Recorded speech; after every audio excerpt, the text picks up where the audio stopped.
Hey there folks, I am the Mighty Plantain. Thanks for checking out this video. Got something from Threshers Brewing. We haven't actually reviewed anything from them on this channel before. This is their Sea Smoke Porter. And I gotta give a shout out to Kanan W. Thank you very much for bringing these guys to my attention. A few other people have mentioned them since and here and there, but you were the first, so I'm gonna give you the shout out there. Threshers from Searsmont, Maine, and for some reason I thought they were using the shark as their logo, but maybe it's a harvesting thing. I can't remember what's on the other can. It would make more sense for it to be the harvesting thing, Threshers and wheat, because we don't really get Thresher sharks up here in Maine. Sea Smoke Porter, distinct layers of caramel, dark coffee, chocolate, and toasty black malts frame this creamy and flavorful porter.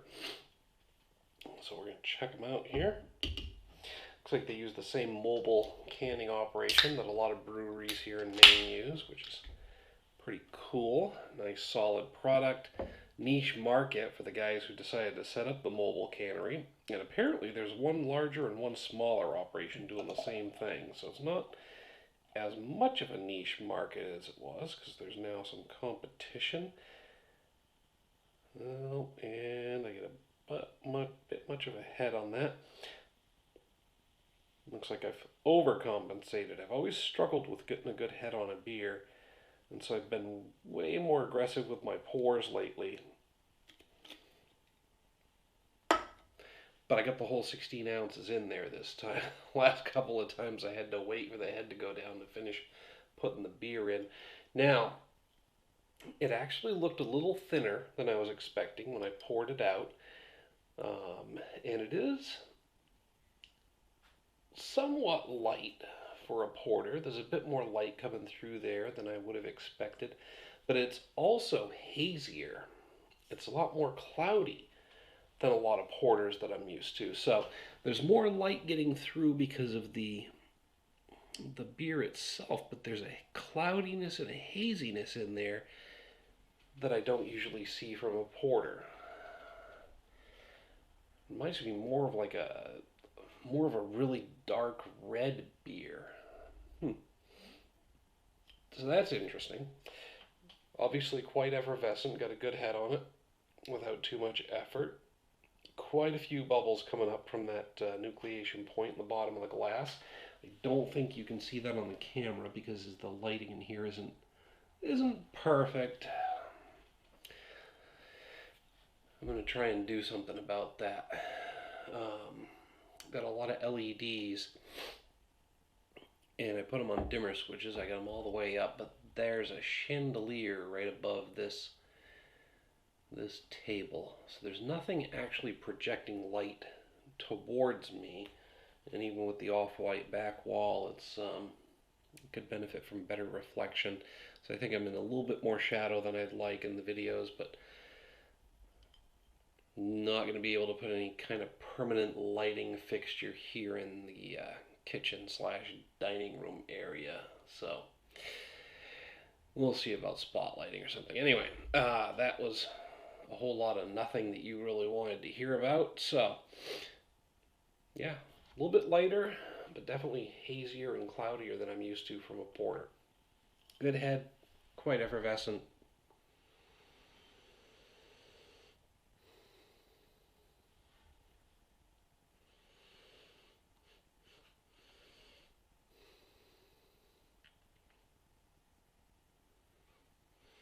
I am definitely getting some smokiness, which I kind of suspected based on the name. So maybe that's flavoring my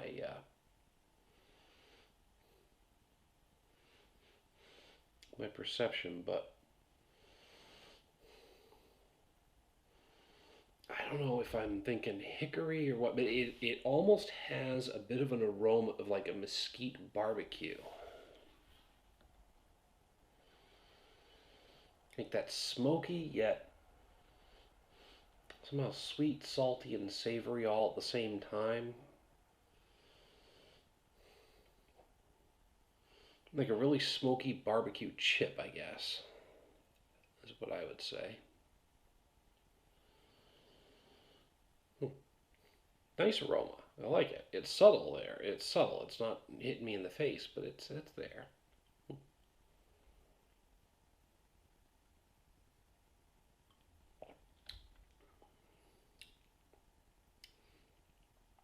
Hmm.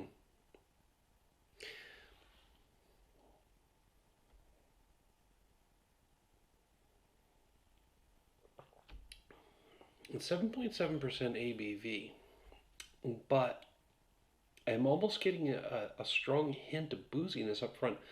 Um, it's interesting because it's at a low, relatively low, sorry, ABV, but it has that booziness of a double-digit ABV beer in the flavor right up front. It fades quickly.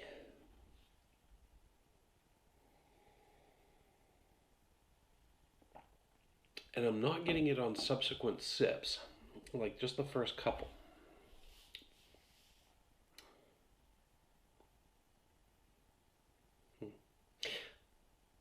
I'm getting more saltiness.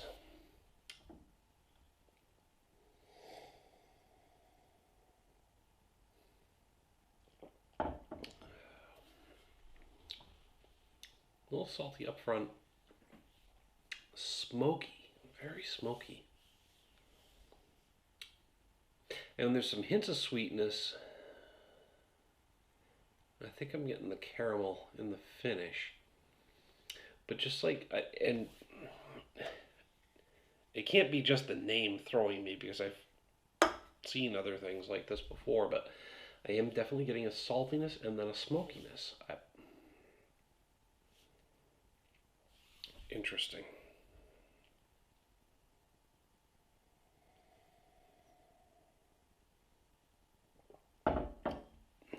And overall, there's now an odd aroma and an odd flavor that I can't quite put my finger on, but it's almost got like that barbecue flavor to it. It's weird. Not at all what I was expecting based on the description on the label. Caramel dark, coffee, chocolate, toasty black malts. So I'm definitely getting the toastiness, smokiness that I would have expected, I guess. Um, Maybe there's a hint of caramel sweetness in the finish. But I mean, they're really talking just about the malts here, not necessarily, you know, distinct layers of caramel, dark coffee, chocolate, and toasty black malts. Okay, so caramel, dark coffee, and chocolate malts, as well as a toasty black malt. So I guess they're not hinting at the flavors, they're just saying which types of malts are used. So I can see that, because again, it's very smoky, very toasty. There's just that weird off-putting flavor. Um, Again, I can't quite put my finger on it. I keep coming back to barbecue and that smell of uh,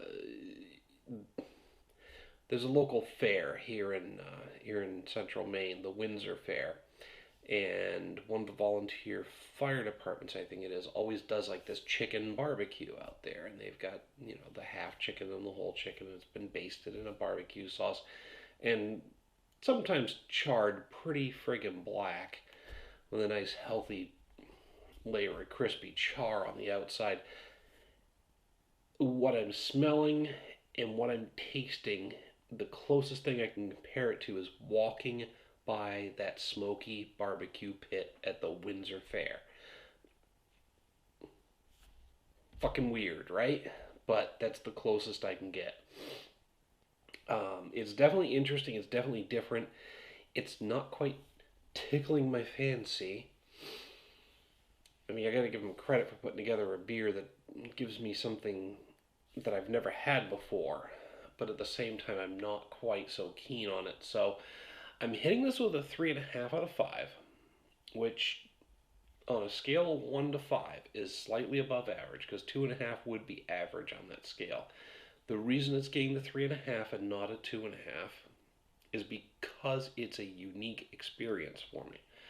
Um, if it wasn't unique, I would be rating it at a 2.5 because I don't dislike it, but I don't necessarily care that much for it either. But because it's given me a flavor that I've never had before, I got to get it at some extra points for uniqueness, and that's why it's getting the 3.5.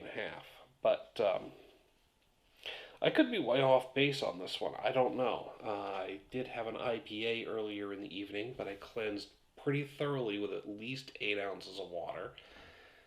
Also helps you stay hydrated if you drink a lot of water in between beers. There's a pro tip for you.